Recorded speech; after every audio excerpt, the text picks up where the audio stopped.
Everyone needs to get a minimum of an hour to 2 hours a week that you act like they're not there. So we've Yeah. all worked shorthanded. We've all worked with less people on vacation. We're more than willing to do that.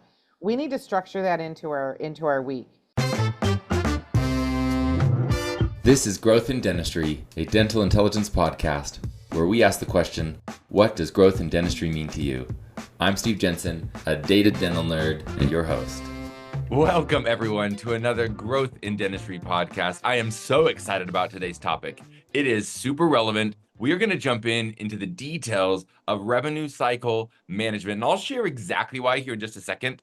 But before I jump in, as always, thank you to our listeners that are here week after week after week, and welcome to all the new listeners. If you love this episode, like and subscribe to the podcast. It helps us get the word out there to all of the other awesome people in dentistry that might be looking to solve the exact same problems we're talking about on this podcast. The second thing, a huge shout out to the marketing team at Dental Intelligence for sponsoring this podcast. It is a lot of work to produce a podcast, to get it out there, and to make sure that it's done successfully. And so I'm so grateful for their support in doing this podcast.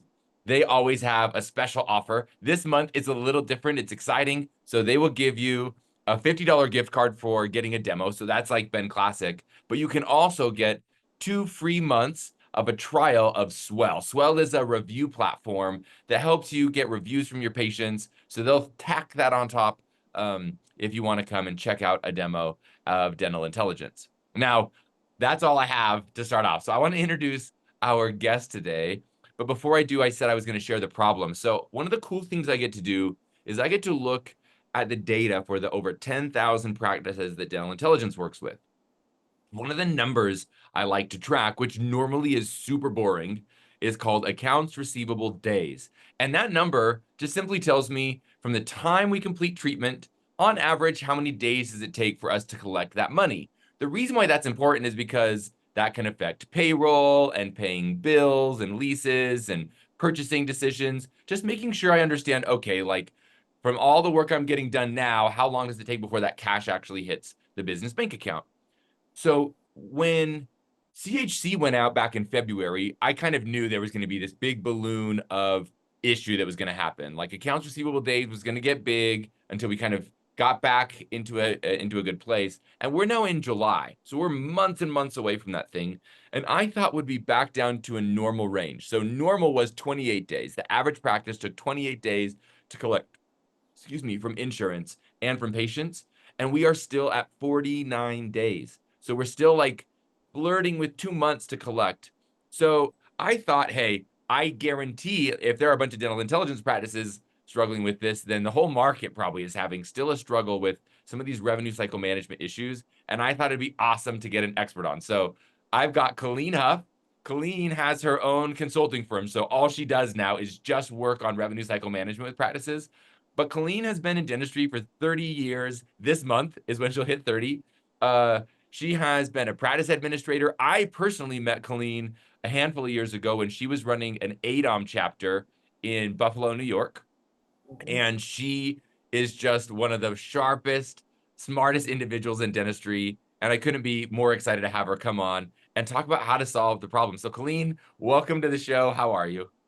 I'm good. Thank you for that lovely introduction. And it was great when we had you here in Buffalo. The chapter is still going. It's now, they're calling them DPLNs or whatever. I still call it a study group because that's how it started. But yeah, the revenue cycle is a big part of what I teach on. The money flow, the insurance, it all comes as part of that. And one of the interesting parts is the industry is really starting to state it as revenue cycle management. We're starting to see the whole picture and really approach things from a more of a business standpoint. The Change Healthcare breach was explosion to all of us, Yeah. whether you were using Change Healthcare clearinghouse or not. It affected payments, it affected EOBs, it affected so many parts of it. And I have to agree with you. We really thought once we got past some of that initial chaos, things would get back to normal. But I was in a practice a few weeks ago that is still having issues getting their accounts receivable back to where it needs to be. Some of that is due to, especially GHA or GIHA as people call it, they're still not where they need to be. All of their entire everything went through Change Healthcare, all of their payments, all of everything, and they haven't quite rebuilt it yet. And then that's happening to a lot of the insurance, a lot of the, they're the main one I'm still hearing that from, but even Guardian. So if your practice is seeing some of that struggle, unfortunately, there's certain things you can do, and there's other things that are still outside of our control. But making sure you're being vigilant of keeping track of those, that not just assuming they're not paying it. One of the things I saw, I've got a doctor that I'm started consulting with actually 2 weeks ago, and they're working with an outsourcing company. I won't say who because I won't be speaking nicely about them. And I noticed when I looked at his outstanding insurance claims, anything that was GEHA, they haven't touched them in 2 months because they're just going under that assumption of they haven't worked them. And that's the easy way out, but we have to make sure that we're still, those insurance companies, you know, those of us that make the most noise sometimes are going to be the ones to get it taken care of. And so the struggle right now is how much time do we spend on the phone? How much do we pursue it? And how much do we just sit back and go, okay, it's out of our control? And my response to that is we still have to follow up. You have to call, you have to get online. One of the other struggles I see happen is a lot of people in the industry don't quite understand what a clearinghouse does or how it works in their software. And so for those of you that are newer, you know, the clearinghouse is who it's like the post office picking up your mail, but it goes to that clearinghouse first, and then they send it on through a variety of ways to your insurance company. And one of the things that I discovered is the number of people that didn't even know who their clearinghouse was. So anytime you're new to an office, you need to find those things out. You need to know who your claims are going through. And part of the reason you need I'll share this. So the three big ones are Change Healthcare. Everyone knows that name now because they went down. And right. Dentrix and Dentrix and EagleSoft both, I think, were using that one natively Yes, as like they the primary. were. So that Yes, caused a they ton of were. problems. And then there's Dental Exchange. And Yep. then there's Tasia. And Tasia's owned by a company called Vine. And at Dental Intelligence, we're actually partnered with Vine. So you can Yep. use that clearinghouse Tasia just inside of the Dental Intelligence platform to push insurance claims through. One other thing I'll comment too that I think is interesting for people to note is each of those three clearinghouses, if you send a claim to them and they try to push it out and it fails, they've used each other as like backstops. So like if you try pushing it through Tasia and they can't get it through, then they'll forward it to Dental Exchange or Change Healthcare. So I've even seen issues where like some of the Medicaid plans that are like regional, I mean, I guess they all are, but like some of those regional plans, they used to work through Tasia because they were forcing them, you know, through Change Healthcare, and now they're not going through. So like being aware, just like stuff that worked in the past, whether that's checking eligibility or pushing the claim through, might not work the same today. So just aware, like it's good to do like a quick audit just to make sure like, hey, there might be, if you don't have like a visual dashboard of your claims, there might be some claims that are getting stuck out in la land that used to work, but maybe don't now because we're still not back up all the way yet. Right. Well, and Sorry, then keep along going. that point, the other thing that happens is you put in what's considered the electronic claim payer ID or the claim payer ID, and Dental Exchange has different claim payer IDs than Change Healthcare or Vine Trellis, but most people know it other than Tasia. So you may have, it may look like it's going through, and then if it doesn't end up on the other end, don't just automatically resend it, or you have to figure out. And sometimes what I'm finding is there's offices that they've spent 4 months trying to get a claim paid, and they didn't realize that number one, the claim payer ID changed because they're now Dental Exchange and not Change Healthcare, and they are different sometimes. The other thing too is depending on who you're going through, some of them are pickier on how the address is in there. So I was with an office at one point that it appeared like their claims were going through. They'd get back that it went, and then they weren't hearing back from the insurance, and it was because it wasn't getting to the right Blue Cross Blue Shield or the right Delta or whoever because their addresses were not matching Mhm. exact.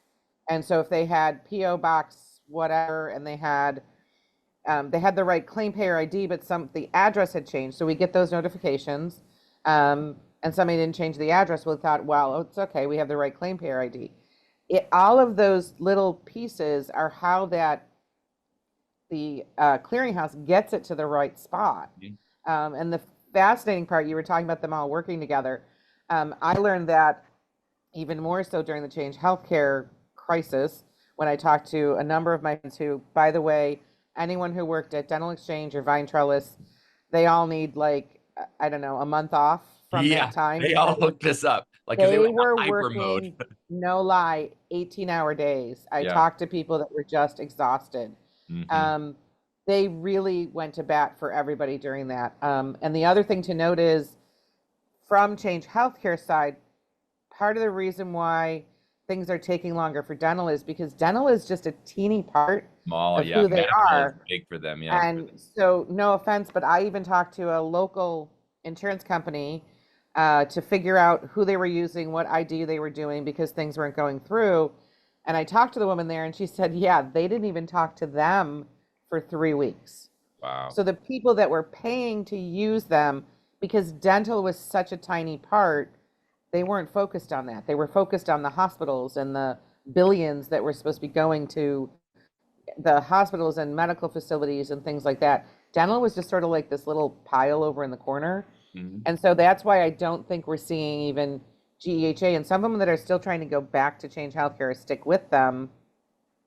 They're not seeing that change. Now, I don't know what's going to happen. I do plan on hitting up some of my friends that work for United Healthcare, which actually owns Change Healthcare, once it calms down to see if they have any other insight to what's going to happen for dental. Are they going to pursue it or are they going to cut it completely? Mhm. But we have to make sure that all of those details, when something doesn't go through, don't just hit the resend button. And that's one of the Yeah, make biggest, sure you fix the you reason why have it's to not figure working. out the reason. And it times it will take you 4 and 5 and 6 phone calls. I had an office that they kept having issues with the insurance saying they were out of network and they were in network. And one side says they show them right, and the other said they showed them right. And I finally had to go up the ladder. There was a disconnect between the clearinghouse, the insurance company, and the information, and it was nothing the office was doing wrong. Mhm. So you have to really make sure that you don't just if you do find those problem claims, yes, find another way to get them to them, but make sure you figure out why. You Yeah. have to be checking all of those different boxes and making it part of your onboarding, making sure anybody who's touching the insurance knows who's your clearinghouse, who handles your attachments, which everybody for the most part goes through. A lot of them go through NEA now because Change Healthcare's attachments still are not back up and running, Yep. but knowing where that's going. Um, because it was amazing to me. I saw, the Facebook chats are always fun during these things. And 2 months after the breach, people were saying, hey, my claims aren't going through. Does anyone know what's wrong? Like people Mhm. that just, I don't know how they were out of the They loop, just but missed it. Yeah, and that's they, that's sad too because that's money that's not getting to the business bank account. All of a sudden, they're in a right. situation, it's like, oh crap, like we're gonna have to float ourselves on payroll until we get these claims through. And Well, and yeah, that was a big issue. And initially, Optum was offering quote unquote loans to float money, and so I forwarded that to my one office, and she called me back, and she said, now they're an office that it was averaging $300,000 a month, oh yeah. and not all of that was insurance based, Mhm. but and they offered her a $1,500 loan. She's like, oh, Not that's going to not help, gonna help. you know. Not So gonna get us there. it affected. I watched doctors couldn't do purchases that they wanted to do during that. Mhm. So it's our cash flow is very important, and any delay, even a week, can throw everything off. So, Colleen, let's talk about this. I want to shift it a little bit. So, the most common, we talked about this, the most common thing that like front desk admin folks are saying in the practice right now, I feel like, is that they just don't have time to get everything done. So I'm listening, you're talking through like, hey, like you like if a claim doesn't go through, you got to do the work to like check and make sure that you have the right provider ID or address or whatever that piece of information is that was wrong. But that takes time. So Mhm. can you talk us through like, let's say a listener's like, man, I'm feeling overwhelmed by, all of my outstanding claims, patient AR, and they're trying to get on top of it. What would be like you're coming in to help someone, what would be like your initial, hey, let's start here and like make sure we knock this stuff, like the easy stuff to the hard stuff, like where would you start and what are the basics of like how to get caught up? And then maybe even some suggestions on like how to structure time. Like you're trying to juggle a lot of things, so when do you do maybe like the bulk? Is there like an 80-20 where it's like, hey, this will get you 80% of the way. It's pretty easy, submitting them virtually or digitally, letting kind of the software, like we're partnered with Vine. So when you push the claims, when you load up the claims before you batch send them, it does like a quick scan and checks to make sure you haven't fat fingered provider ID and some things like that. And Right. it's good at catching stuff. Occasionally, you'll have to go and correct some errors after the fact, but in general, it's really good. But then talk us through like the basics. What would you go and tell someone that's like feeling like they're overwhelmed, they need to get caught up? Yep. Where would you start? So the number one thing I'm finding is success, and I've been doing this for years, and I did it myself when I was in a practice, is giving anyone, and I'm talking the whole front administrative team, everyone needs to get a minimum of an hour to 2 hours a week that you act like they're not there. So we've Yeah. all worked shorthanded. We've all worked with less people on vacation. We're more than willing to do that. We need to structure that into our week. If we're given an hour even of uninterrupted time, on average, you can get 2 to 3 times as much done as when you're getting interrupted to check a patient in, check a patient out, answer the phone. And so one of the biggest successes I found is whether you're two people, if you're a single person, then you probably have to find it on a day off or stay later. But the last practice I worked, there was two of us at the front. And so we structured our week that we each got time that number one, we weren't the first one to answer the phone. So I even go so far as structure who's first, second, and third to answer the phone. Because we always have, as I call them, the quick job gras. You always have that one person who has to answer it the first minute it rings. And then you have that person who focuses on what they're doing and doesn't even hear it. So by even doing little switches of, okay, Mary's in charge of the phone on Monday mornings from 8 to noon. She's first, Susie's second, John's third, however you want to put it. But also giving each person time away from the desk, whether it's physically at the desk and you just ignore them, whether they have hopefully it's a quiet office. Every office I've implemented this in, they usually fight it. They usually say, oh, we're not going to have time. But they've all come back, and when I say give it 21 days, it takes 21 days to form a habit. Give it 21 days. They come back and say, wow, I got so much more done. And so the other success I've always had is structuring your day, your week. Even if you don't succeed in doing the structure every single week, I assign, and actually in the book that I have coming out, I have this in there. I would structure Monday mornings. Monday mornings, you're busy, so that would be, if I was doing anything, I might be sorting the mail, or that's not a time to be calling insurance companies unless I'm verifying eligibility. Monday afternoons used to be my simple mail. And by that, I mean, I would sort through it and find the claims that were the easiest to enter without a lot of thought process. Tuesday morning was a quieter time. So that was a time that I would take to enter certain claims or do phone calls. So structuring your week, you know what your week looks like typically. And I will say it doesn't always go according to plan. And so you plan for what it typically should be, and then obviously adjust from there. But that quiet time away is probably the biggest key, so that you can get to those ones that you keep shoving to the side because you can't sit on hold, or the doctor interrupted you because you were on hold for 25 minutes and he needed you or she needed you. And that's our biggest problem, is getting those problem claims.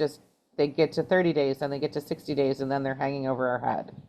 Yeah, I love that. I love that idea. I'm gonna call it a power hour, right? It's like I'm gonna Yeah, say I'm gonna have absolutely. my like RCM claim power hour where that's like all I do, and I'm zoning out from the world. Yep. Just to knock those out. Yeah, that's so good, because And then Colleen, you tell me, this is actually a blind spot. I don't know. Can claims get to a point where like they won't get paid anymore? Like if they get old Yep. enough? So And if they haven't been, if you don't have proof that you've sent it, I mean, MetLife technically is 30 days. And it's really, been so you that way have to for a send it long within time. 30 days. Okay. They have to be sent initially within 30 days. Now, that being said, and it's strange, they don't necessarily hold everyone to that, but that's what's written. Mm, When I worked for them, it was a year filing limit, so I'm not quite sure when that changed. okay. Most Medicaid plans are 90 days, Okay. and I'm hearing and seeing a lot more of 6 month versus a year. But that being said, if you go through your clearinghouse gives you proof that you at least sent it to them. Right. And so, yes, you can fight it, but you have to keep that in mind. So I tell every office, you need a cheat sheet of who's the ones you double check fastest. So Mm, if you're shorthanded or if it's a busy week, making sure those short filing limits are the first ones you look at so they don't get missed or become a bigger fight. yeah, I love that. Any other tips you would give to someone who's like, okay, I'm trying to get caught up. I love the idea of power hour. I love the idea of structuring your time. Like it is busy. There are so many jobs to be done in a dental Yep. practice. And so making sure, it's like the whole concept of having, a jar and you put the rocks in first and then Yep. fill it in with the sand, where getting money from patients and from insurance companies from claims is an absolute rock. Like that is such a crucial part for a business to stay healthy so that we can keep running and taking care of patients and paying employees and team members. So it's absolutely a rock that needs to be prioritized. So I like that idea of like, hey, we got to plan out when are we going to do those activities. I think that's very wise. Otherwise, it can easily slip through the cracks because the other thing I'll say is I love talking about there's these quadrants where some things are urgent, meaning like a Yep. phone call. That's urgent. It's like someone's trying to talk to you now. And there are some things that are less urgent. And then on the other side of the quadrant, there are things that are like impactful, like really impactful, and things that are less impactful. And oftentimes in our jobs, we can end up falling into this like quadrant where we're doing the urgent things that are not as impactful Yes. because it just feels like we can just like knock them out and they're right there in front of us and they're noisy. Where insurance is something that is really important and impactful, but feels less urgent because there's no one like calling me or bugging me Right. about those claims, but is one of the most important things. And so those are the scariest ones to have slip through the cracks from a business perspective. So just making sure we Well, plan around them. I totally agree with that. Well, and the other thing is making sure that one of the hardest discussions sometimes is making sure the doctor understands that importance. Yeah, true. One of the biggest struggles sometimes is, they're going to pull you to take care of the patients that are standing in front of them. They're going to pull somebody maybe back to clean a room to turn it over, but they're not realizing that's pulling you from getting money in the office until 3 weeks from now when they say, Yep. "Hey, where's my money?" So making sure that you know what are your essentials. So one of the other things I'll do with an office is I'll set up, uh, you know, like you talked about the quadrants, or I recently heard it referred to as the daily fives, Yeah, cool. things that are essential. And so, but I always set up a two-step backup plan, meaning two team members that are working together on the same types of things. So it might be my insurance coordinator and my accounts receivables team member, those that are doing the billing, they know each other's jobs. And so what are the essentials? Breakdowns have to get done. That's essential. Now, it may not be a full breakdown. It might be a shortened breakdown if the insurance coordinator is out, but at least getting those done. So making sure that you have those essential jobs covered. If, like, when I used to go away, I had to train my other team member how to enter insurance. Now, she was newer, so she would stick to the easy claims, and if something was difficult, she set it to the side. But when I was on vacation, I didn't come back to all the mail was sitting there waiting to be entered. Having that almost two-step combined jobs can help, and then defining what has to happen every day and having that accountability and responsibility so that you don't lose that cash flow, because it's the easiest thing when the schedule's falling apart and the hygienists need things moved around and the doctor sees. That's a visual for the doctors. they see their schedule full or empty, and they come up front and they're on the admin team to fill their schedule, forgetting that the person over here is getting their money from what they did a month ago. The other thing you can do is prioritize or lump it together. So you're only calling MetLife once. You can usually talk them into at least 5 or 6 patients. Depends on the insurance company. Some of them are very strict. You get 2 or you get 3. But have your pile of questions and only call that insurance once. Don't call MetLife now and then Delta and sit on hold and then, oh, wait, I have another MetLife. Make sure you're organizing so that you're cutting down on how many times, as I say, you're yelling representative and hearing the rooster in the background. So now we're coming up on this. Time flies by so fast. I know. So, Colleen, there's a question that we ask every single guest, and that is, what does growth in dentistry mean to you? So I'd love to hear your response to that. I'll also, just by the way, for all the listeners, Colleen kind of like sifted this out there. I want to make sure everyone hears it. She has a book coming out. What's the name of the book, Colleen? A Mouthful of Insurance. Sweet. Okay, that's awesome. That's a great name. And it's definitely worth buying the book. When is the official release date? It should be the beginning of August. Like I said, we're having a few issues and I'm hoping that if things go well today, by the first part of August, it should be on Amazon. It'll be on Amazon.com. I'll have a Kindle, a paperback, and a hard copy, all different options for you. And it is basically it's the what I feel is important as the insurance travels with the patient through the entire office, from the first phone call to getting paid or collections if we have to. And every person's role, not being insurance driven, but being insurance knowledgeable, so that we can have happy patients, collect while they're in there, and not have to follow up bill. That's my goal in the long run, is to get it all so that it's accurate. So I thank you for that shout out. I'm excited. If you're looking for like a nuts and bolts, then like, hey, I want to up level myself. And here's the thing. I learn this all the time in my role. Like, I've been doing this, this job now for 6 years, and I think I'm really good at it. But then I'll go listen to a podcast or I'll go read a book, and I realize like, oh, wow, someone has figured out this like hack or this tool or this method that's an even better way than I've been doing for years. So definitely, like, if you're an RCM pro out there and you're like, oh, I've got it all figured out, like, going and consuming content like that is so helpful just to get perspective on, there might be some things where you can really up level yourself. So check out the book. That's great. A Mouthful of Insurance. So Colleen, let's hear. And then if the release date and everything lines up with the podcast, listeners, just go ahead and check the show notes. If the book is out, we'll put the show notes in the show notes. We'll put a link to the book. Perfect. So I want to hear, Colleen, your response. What does growth in dentistry mean to you? So I think it's a constant. For me, 30 years in this, I am still learning something new every day.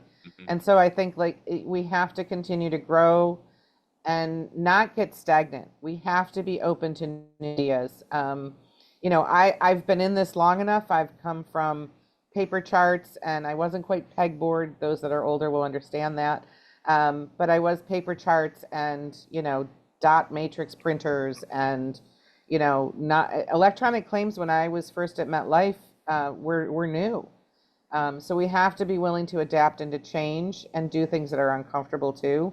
And I think it's imperative because there are new things out there. And if you can find even that one thing that makes your life easier, and listening to others' viewpoint, that's fabulous. And that's, for me, it's a constant growth. It's a constant movement, but it's exciting because dental has not been boring. I mean, that's not one thing you can say. And insurance, especially, they keep us on our toes. The amount of change from when I started in 90, what would have been 94, right? 94. Yeah. In 94, August of 94, I got hired to be on the phones at MetLife, to now is huge. And so the growth is a positive thing. Most of what's happened has been good. There's new technology. I know there's a lot of complaints, and there's things we don't like about any job, but if we look at the positives and look at the AI stuff is fascinating to me. I can't wait to see where it takes Yes, us. same. I'm You know, hoping that it like blows the doors off of some of this revenue cycle management stuff, especially the yeah. claims process, and just makes it so much more streamlined. That's like what I'm crossing my And fingers it's for. supposed to. I have it on good authority. It should. But even looking at things like what Dental Intel does, what you guys do, years ago, that was a spreadsheet I had to fill out to get numbers like Totally. you're talking about at a click Uh-huh. of a button. So that part of, just all of those things is, I think that it just means being open to new opportunities. Yeah, I love that. Well, thank you, Colleen, for joining me today and for chatting. And thank you, listeners, for joining once again, week after week. It is awesome to come and learn more about dentistry and grow together. Once again, my name's Steve Jensen, your host. This has been another episode of the Growth in Dentistry podcast. Thank you for joining and keep growing.